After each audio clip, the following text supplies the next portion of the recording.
আসসালামু আলাইকুম। খামার প্রিয় ভাই বোনেরা, ক্ষুদ্র খামারি চ্যানেল এবং ফেসবুকের পক্ষ থেকে সবাইকে জানাই আন্তরিক প্রীতি ও শুভেচ্ছা। আজ আপনাদের সাথে যে বিষয়টা নিয়ে কথা বলবো সে বিষয়টা হলো গাভী বাচ্চা দেওয়ার পর অনেক দিন হয়ে যাচ্ছে, 6 মাস 8 মাস হয়ে যাচ্ছে, তাও গাভী কেন হিটে আসছে না এবং কি ওষুধ দিলে আপনার দ্রুত গাভী হিটে আসবে সেই বিষয়টা আপনাদের সাথে ক্লিয়ার করব।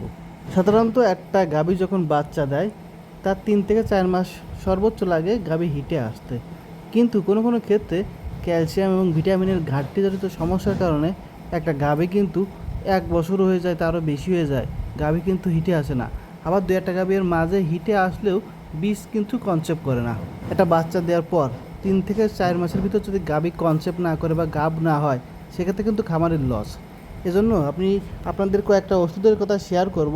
আপনার গাভী যখন বাচ্চা দেবে তার 2 মাস পরে আপনারা এই ওষুধগুলো কিন্তু নিয়মিতভাবে দিতে থাকবেন 15 দিন।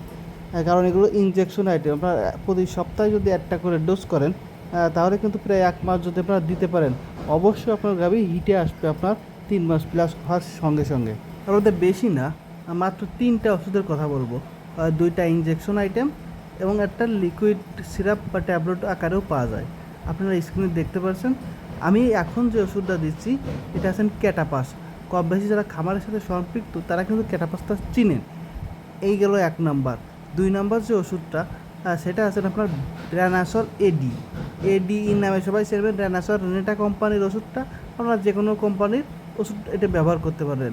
নাম্বার 3 ইসেলিনিয়াম। ইসেল যে আপনার ফাইলটা আছে, এখানে কিন্তু এটা ফাইল ফরম্যাট, আপনারা কিন্তু ট্যাবলেট ফরম্যাটও খাওয়াতে পারবেন। এখানে কিন্তু আপনারা একটা ওষুধ আরও অ্যাড করতে পারবেন, সেটা হচ্ছে অ্যানোক্স ডি ট্যাবলেটটা যদি অ্যাড করেন সেক্ষেত্রে আপনারা আরও বেটার রেজাল্ট পাবেন। অ্যানোক্স ডি প্রতিদিন 2টা করে ট্যাবলেট নিয়মিতভাবে খাওয়াতে থাকবেন। অতএব আপনারা যদি এই ওষুধগুলো ব্যবহার করেন, আপনার গাভী 100% গাভী হিটে আসতে বাধ্য থাকবে। আপনারা যদি এর আগে কখনো ব্যবহার না করে থাকেন তাহলে অবশ্যই একবার ট্রাই করতে পারেন। প্রিয় খামারি ভাইরা, আজকের ভিডিও এই পর্যন্তই। আবার নতুন কোনো ভিডিও নিয়ে আপনাদের মাঝে হাজির হব। সে পর্যন্ত আপনারা ভালো থাকবেন, সুস্থ থাকবেন এবং আপনার খামারের প্রয়োজনীয় যত্ন নেবেন।